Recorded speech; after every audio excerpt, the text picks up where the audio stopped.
My name is Teresa Lockwood. I reside in Violin, New Jersey. And I'm actually going to talk about this book. Continue on. I'm going to do more critiques on it. I just want to let you know, and just, I said it before, I know, that I did not buy this book based on dates and looking for a date. I'm not interested in dating. I haven't been interested in dating since since I was in an abusive relationship when I was, well, young. Um, I don't want to get into that story because I don't want to make it about that. So I might do a video on that. I did write about it. So look, um, yeah. So I was forced into a relationship for the last 25 years or however long it's been. Excuse me, over I think, but and yes, I can actually write about relationship and sit there and critique this and even still tell the present error.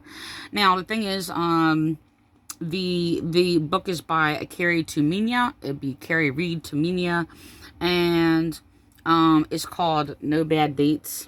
Okay. The only reason I bought this is because, well, I knew her. I was her victim. Okay. How she cyberbullied me and slandered me and just just threw a knife in my back, basically. Um, all because I basically tried to enlighten her about how she's presenting herself. Well, like a whore. I didn't say it like that. I was nice about it, and I didn't even have that term of thought. I didn't think like that then. I do now. I don't know what stemmed about that, but anyway, the thing is that I actually want to talk about and critique this story, because as she's trying to paint this person as like this control freak or whatever, she actually is the control freak. Okay, matter of fact, it expresses abuse in here. Well, the thing is, on some things, look, the thing is, when people write stories, sometimes there's missing information, okay, of what come about. So my question is, we'll call this guy the eel guy, because she has another label for somebody else where she calls them the balloon guy.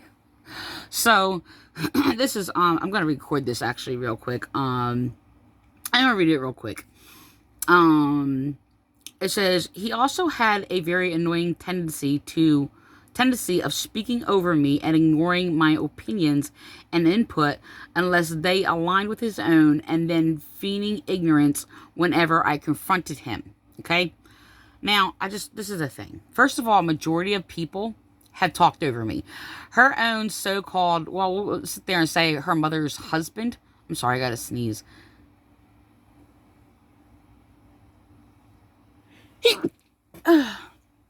Sorry about that. So, I was like half sneeze. I don't know what that was. So anyway, this is the thing.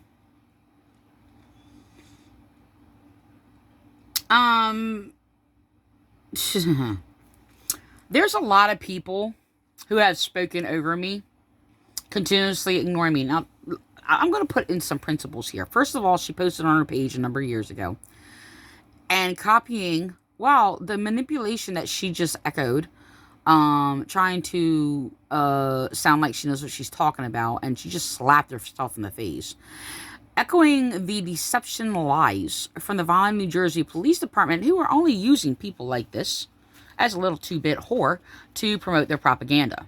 Now, the quote was actually quoted by Hillary Clinton, who stated, "You are not entitled to your own truth. You're only entitled to your own opinions." I mean, hold on. What is this there? Let me get that right. You're entitled to your own opinions, but you're not entitled. No, you're entitled to, yeah, your own opinions, but you're not entitled to your own truth. Now, when that was quoted a number of years ago, well before she wrote it on her own Facebook page and copied it, trying to control people that did not align with her and did not agree with her. Now, am I against basically not accepting, how do I say this? Okay, I'm going to give you an example. For me, no. If you don't align with the concrete evidence and truth and knowledge, objective knowledge that I give, no, you should not be listened to. Okay? So, here's the thing. I actually, like a year or so ago, had people try to use that line. Now, there's a difference between a person who is evil and a person who is good quoting the same line. Has opposite effects and meaning. Okay? So, the thing is, how do I say this?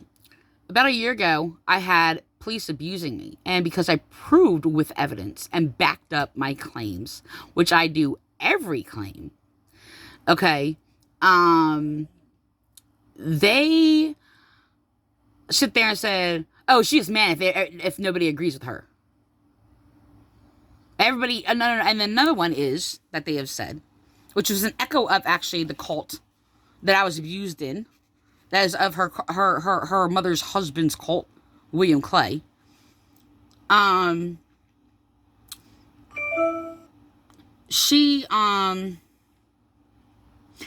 thing is, they echo the statement that, this is the thing, she does the same thing. It's really scary. She's trying, there's so many things that are connected to, but I want to say, that I want to sit there and put in here. So, this is the thing. So, the thing is what they have, their family and their church and our police department, and, well, a majority of people that I have run into, they go around making up thoughts about people.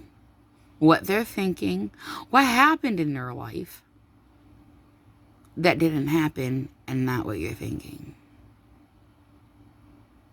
And when you enlighten them by what you know, by insight, that corrects them, they will slander you. Okay? So, nobody's ever corrected me, actually, and all these people that I have basically encountered, from police, some falsely claiming to be Christian, and these churches or whatever, they actually attacked me for correcting them. They have even said it. What do you do, going around correcting people? That's what Christianity is. It corrects what is wrong. So, anyway, the thing is, I actually, her mother's husband, William Clay, has actually manipulated this thing, and I just want to let you know, I did not speak that much, hardly at all. I speak like, I don't know, 80 times more than I used to at the time. So, the thing is that, he was sitting there speaking, like, continuously. Wouldn't let me speak. And then accused me and said, you know what your problem is, Teresa? You don't let anybody say anything, which he did not let me say anything. And, and saying that I don't listen to anybody or whatever. Now, as he was making up all these lies about me, not letting me speak, scapegoating me, which he did deliberately, and for different reasons, that mainly that other people do it. And he says, like, and told me that I don't listen to people or whatever. Now, the problem, I said, well, I listen to everybody. That's the problem. Now, I'm not talking about listening as in yielding to people. I never conformed to any of their false doctrines and their ways and their abusive practices, manipulation, deceit, and lies, and on all these things. And that's all they did around me. And flipped things backwards and scapegoating me. So there's much relation to what is in this story that happens is the same thing. There's also much reflection in this to actually how they manipulated, abuse people, interrogate people, put people under trial, investigation for a simple thing that could be, I say could be innocent. Now, this is the thing. First, the question is, on this story that I'm about to read, is Kari Reed Tumminia really allergic to eel? Really allergic to eel? If not, you're a nasty little abusive bitch. If you are, you simply should have said something. Now, the thing is, there is much, excuse me, my light on my computer went off. I was there and get that back on. I was actually kind of using that. The thing is, this was printed like a year ago. So, we are putting what could have happened a number of years ago. I don't know exactly when it happened. I mean, I don't know how long. I think she said, like, she's been in her relationship about 7-8 years. I could be off on that. I'm not sure. So, our marriage or whatever, relationship to marriage or whatever. And so, I'm not really sure exactly when this happened. So, it could be like 10 years ago, whatever, you know. So, but bringing this story into the present is the problem. Now, I'm not saying, okay, let me word that, like, differently. Yeah, I have no problem with her speaking about the story, okay? And even using a story of life's lesson. But in this is a judgment about the story that she is judging by her present state in 2020. I don't know exactly if it has a month or not. I don't think so. It just says, I think, copyright 2020 or whatever. Well, we're not going to look. I'm just, whatever. So, this is a thing. So, the thing is, let me read this. I'm just going to read this, okay? Because, so there's manipulation, and apparently, okay, it's just not put in here about information if she presented, I mean, if she actually is allergic to eel or not. If she is, that's really, I mean, if she isn't, that's really messed up with what she did. If she is, it's not as messed up. It's still messed up that she didn't say anything, that she was allergic to eel. Okay? Now, this is the thing. I find it really disturbing, okay, since the reality is, well, I mean, actually, like, that didn't, like, my story is quite different, but, I mean, I am a rape victim, and I'm relating it to, all right, let's just relate, I can't even relate it to, like, okay, you know what, I'm just gonna relate it, because, look, she tries to make it out to be, it's kind of like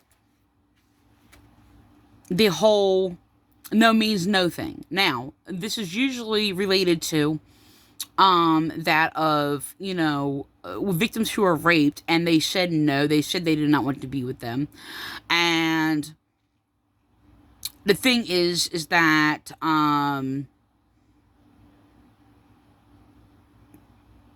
she makes it appear like she's presented this thing about, you know, no means no. If I didn't like something, you should respect that type deal. Now, I'm going to read it.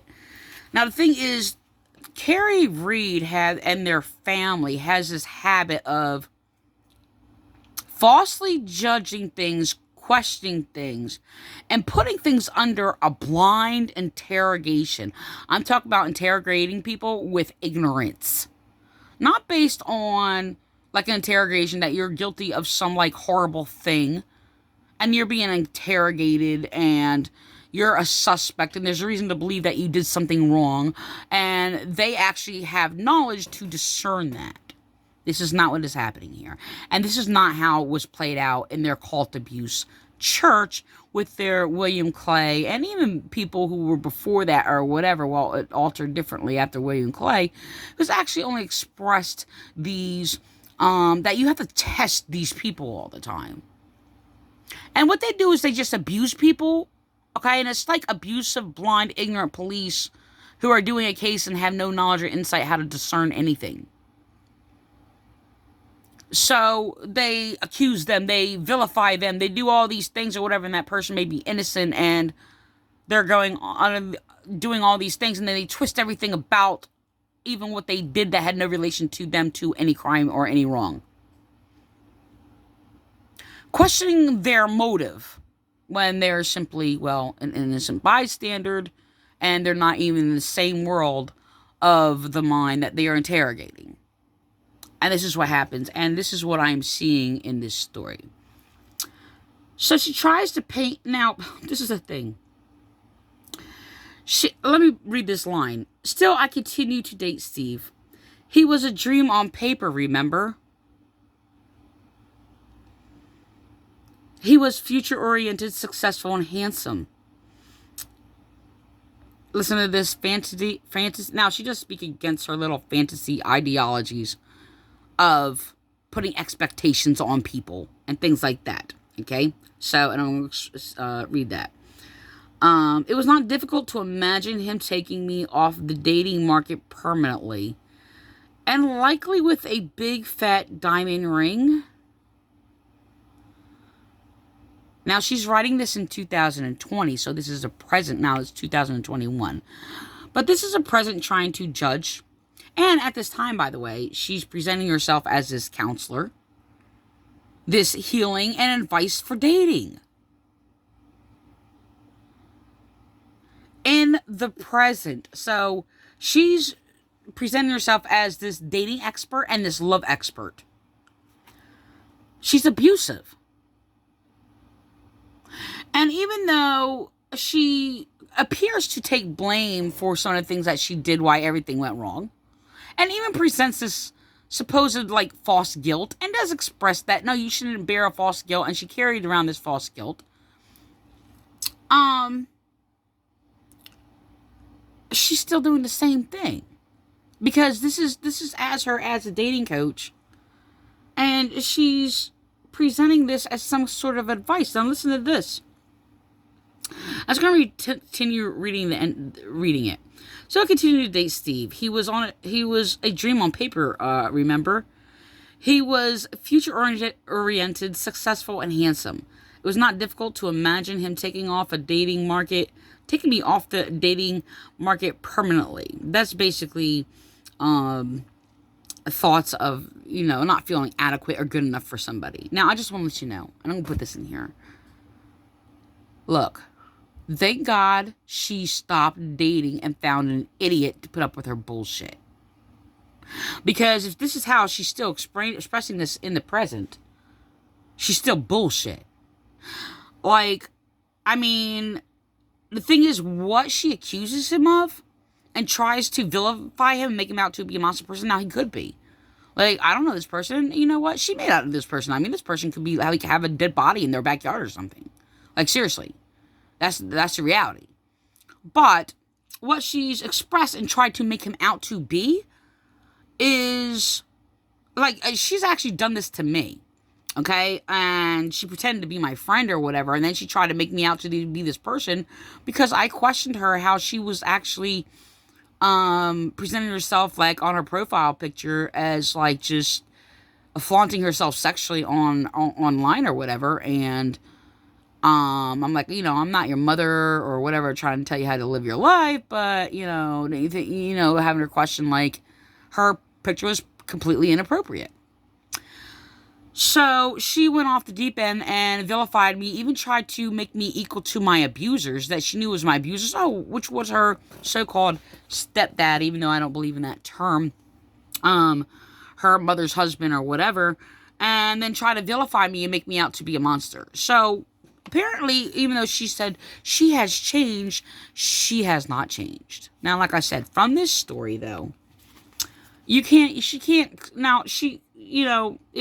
appears that she's got down these steps as though there's enough information and full detail, whatever. We're not going to know everything about the date or whatever and things like that. And things that were said and that might alter how the story was expressed. And that's even in my own writings. Like, I'm trying to get all the information I can to make it as short as possible. And it's very difficult to do that.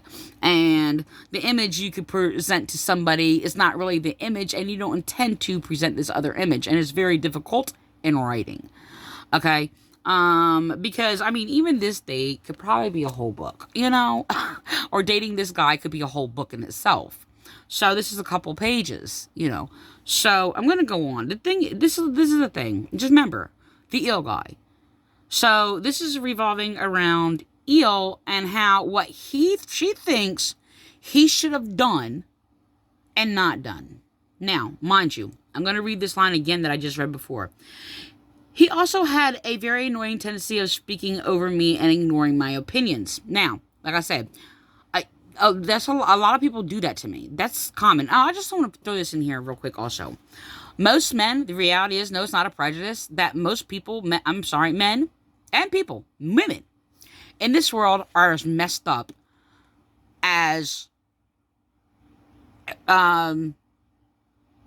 for dating. Like, I'm completely against this book of sitting there trying to play the dating god. You know, I will not do that. It was really strange because, like, it was actually just months ago. I mean, throughout the years, I mean, I said it over and over and over, but last conversation was about 4 or 5, 6 months ago or whatever the case may be.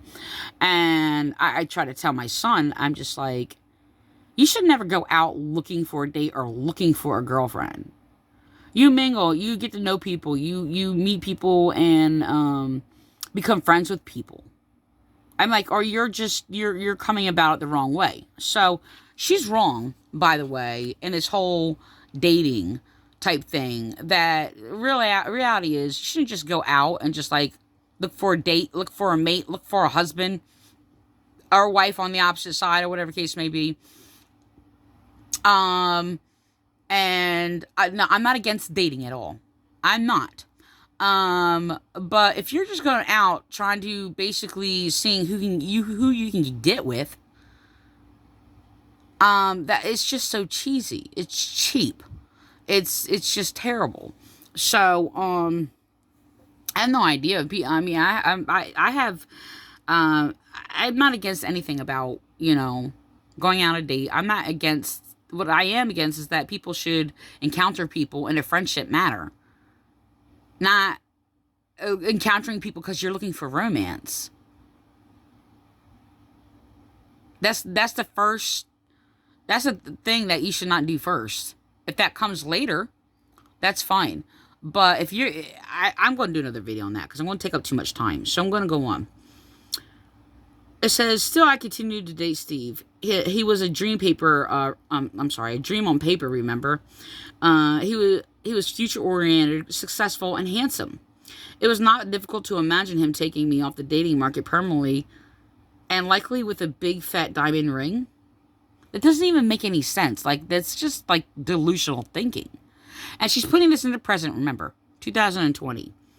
Reflecting back.